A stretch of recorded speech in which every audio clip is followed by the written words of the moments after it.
Galera, 65. Continuação do texto aí da pesquisa sobre os cachorros. 4. Qual é a função das fotografias que acompanham o texto? Qual é a função delas? É evidenciar, mostrar que tem verdade, né, na relação entre humano e cachorro, beleza? Questão 5. Associe as informações a seguir de acordo com o texto. Então vamos lá. De um lado tem instituição responsável pela pesquisa. Abaixo, pessoa responsável por coordenar a pesquisa. E na última opção aí da primeira coluna, país onde ocorreu a pesquisa. Então vocês vão ligar com o outro lado. Tem Estados Unidos, Universidade Emory, professor Gregory. Então, país onde ocorreu a pesquisa, Estados Unidos. Vocês vão ligar, tá? Instituição responsável pela pesquisa é a Universidade Emory. Muito fácil, né? E a pessoa responsável aí é o professor, tá? 6. Com que objetivo o texto lido foi publicado? Marque um X. Então, tá fácil. Divulgar essa descoberta, divulgar uma descoberta científica, tá? Questão 7. Releia o crédito que aparece no final do texto. Com base nisso, é possível concluir que o texto foi publicado em uma revista na versão, está impresso ou está online? Tem um site ali, né? Tem um endereço virtual. Então, online, ok? E a última, questão 8, a que público esse texto se destina? Aos leitores da revista Aventuras na História, né? Pessoas que têm interesse em determinado assunto, tá? Galera, correção do texto. Seu cachorro consegue te entender? Veja o que os estudiosos dizem, tá? Então, galera, vocês já vão reparar aí que esse texto é uma reportagem, tá? E ele é um texto científico. Ou seja, ele se encaixa num texto expositivo descritivo, tá? Ele traz com ele informações científicas, né, sobre o comportamento de um animal, né? Então, vamos à correção, tá? A interpretação oral ali, que eu sempre dou uma comentada com vocês, tá?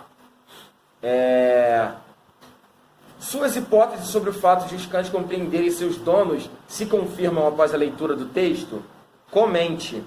O que confirmou para vocês? As hipóteses que vocês já tinham em mente se confirmaram no texto? Vocês faziam algo parecido com os cachorros? Ou foi tudo diferente? Se confirmaram? Eu acredito que algumas coisas se confirmam sim. Né? Quando você aponta o dedo para o cachorro e usa uma frase tipo sai, né? Vai deitar. Né? Vocês não faziam isso com os cachorros de vocês? Apontam assim, vai deitar. Não? Nunca falaram pro cachorro, vai, sai, vai deitar, vai para fora. Né? Então, é uma hipótese aqui levantada no texto, porque pelo texto, né, diz aqui no texto que os cachorros, né, eles tendem a assimilar os gestos junto com a forma verbal, não é isso? Não, mas o forma vai deitar, a forma vai deitar, é um bordão para cachorro ficar quieto, entendeu? Não é para mandar ele deitar em si. Aí a 2, rapidinho, já está ficando até um pouco grande o vídeo, depois eu vim para carregar. Qual o objetivo da pesquisa científica apresentada? É descobrir o quê? Se os cachorros conseguem entender realmente os donos. Eu acredito que sim. Eu acredito que sim. Um pássaro entende, não entende de uma forma, né, muito complexa, mas ele entende os teus sinais, tuas expressões, né? Então vamos lá. Agora para a interpretação escrita, beleza? 1. Para chegar a um resultado, os pesquisadores seguiram algumas etapas. Ordene-as abaixo conforme foram relatadas no texto. Então, vamos colocar 1, 2 e 3, porque tem 3 frases aqui, então vamos meio que numerar para ver qual foi a primeira, qual foi a ordem escrita no texto, tá? Então, Observou-se que os cães fazem esforços para entender e agradar os donos. Essa aí é o número 3, tá? Tá bem depois das duas outras. Aí no segundo quadrinho aí, as atividades cerebrais dos cães eram observadas por ressonância. Aí é o 2, né? E ficou óbvio que o último é o 1. Então a numeração ficou 3, 2, 1. Ok? Questão 2. A que resultado os pesquisadores chegaram? Eles concluíram que os cães entendem realmente os donos. Tá? Coloquem aí. Eles concluíram que os cães realmente entendem os donos. Beleza? Questão 3. Releia um depoimento apresentado no texto. Basicamente, os cães querem agradar os seus donos e talvez também receber elogios e comida. Conta Ben, sei lá, não sei pronunciar esse nome, tá? Então vamos assinar a importância desse depoimento. Vamos assinalar qual das duas opções é. Tá? Comprova o fracasso da pesquisa, garante a credibilidade das informações apresentadas. Né? Se eu falei antes que eles concluem que os cães entendem os humanos, obviamente garante a credibilidade das informações apresentadas, beleza? Fechei um. Galera, chegando em superlativo, tá? Comparativo e superlativo, nós temos que saber e lembrar o que é um adjetivo, tá? Vocês lembram o que é um adjetivo? O que é um adjetivo, galera?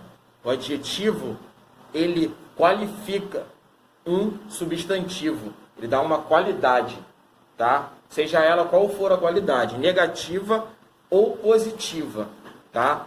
Então vocês têm que lembrar o que é um adjetivo, tá? Na questão aqui presente, são os graus dos adjetivos, tá? Os adjetivos, no caso aqui, eles vão comparar substantivos, tá? Comparar se é mais, se é menos, tá? Com um determinado adjetivo. Aqui no exemplo, ó, Narciso está mais pálido que seu reflexo. Qual é o substantivo dessa frase aí? O substantivo. Ele é próprio, o substantivo. É o Narciso. Tá? Narciso é o substantivo próprio. Nós já vamos ver um verbo ali, mais à frente. Né? Um mais com o i, que é um mais de quantidade, né? E, enfim, o adjetivo pálido, tá? O adjetivo na questão é pálido, tá?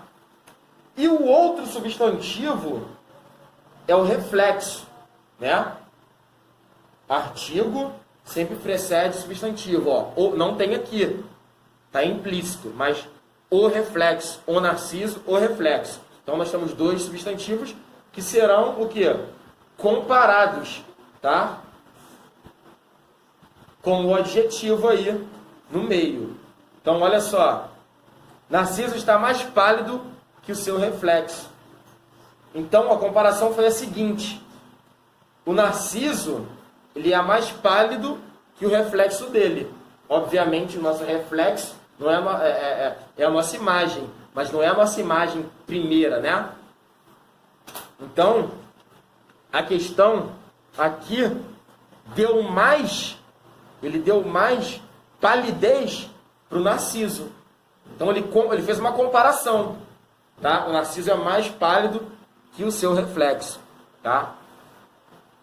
Na segunda frase, lembrando aqui que na primeira é um grau comparativo de quê? Superioridade, inferioridade ou igualdade?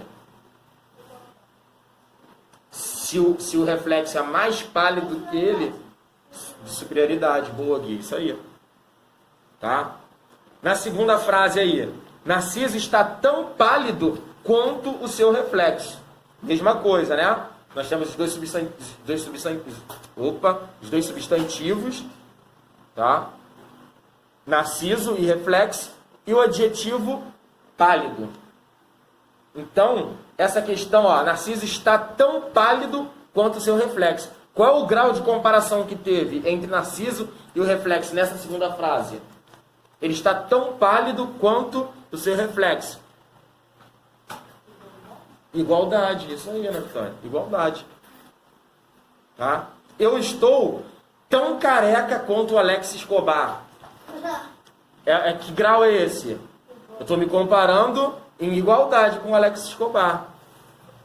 Tá vendo? Gostou, né, Gui? Na terceira frase, Narciso está menos pálido que seu reflexo. Que grau de comparação é esse aí?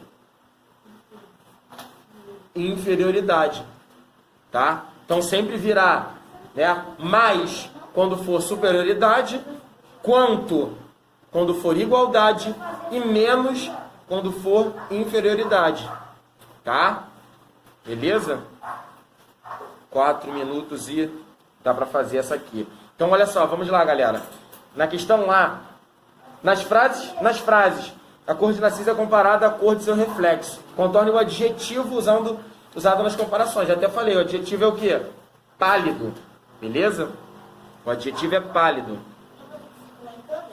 Isso. Circula em todas. Na questão B, numere os quadrinhos de acordo com as frases acima. Então, vamos numerar 1, 2 e 3, né? Tem 3 quadrinhos. Então, olha só. Indica que Narciso e seu reflexo são iguais na cor. Qual é a frase lá em cima? Qual é o número? 2. Indica que a palidez de Narciso é inferior à palidez do reflexo. 3. E, obviamente, restou o 1, que indica que a palidez de Narciso é superior à palidez do reflexo. Tá? Então, o adjetivo ele qualifica da qualidade ao substantivo. Nos graus, ele vai receber essas 3 classificações: superioridade, inferioridade, igualdade. Tá? Com base na atividade anterior, sublinhe a frase que corresponde adequadamente à cena. Qual é a frase? É a primeira, tá? Sublinha toda a primeira frase. Beleza? Página 67, continuando aí, o grau dos adjetivos, né? Falei de igualdade, superioridade e inferioridade. Na questão D,